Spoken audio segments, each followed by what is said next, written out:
किसान मोर्चा का आज अहम इजलास, आइंदा के लाहे अमल का ऐलान मुतवक्के।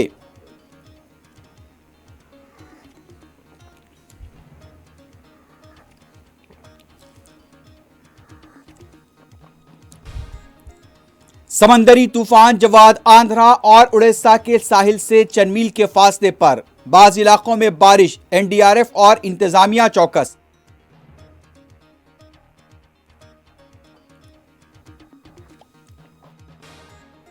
जिस सरजमीन की आज़ादी के लिए अजदाद ने कुर्बानियां दी, उस पर सजदे की तौफीक अता फरमा। गुरुग्राम में जुमे की नमाज के दौरान रिक्कत अंगेज दुआ।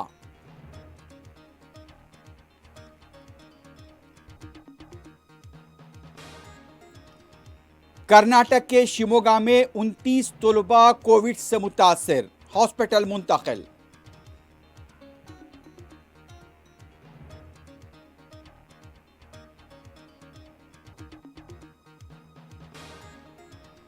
सियालकोट में मुबैना तौहीन मजहब के मामले में श्रीलंकाई शहरी की हलाकत पर पाकिस्तानी कायदीन की मजम्मत, 50 से ज्यादा गिरफ्तार।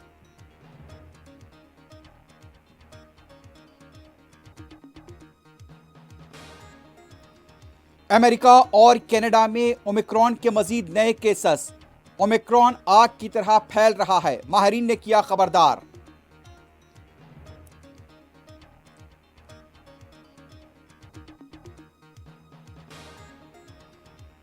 ईरान और अमेरिका के दरमियान जौहरी मज़ाकरात अगले हफ्ते तक के लिए मुलतवी।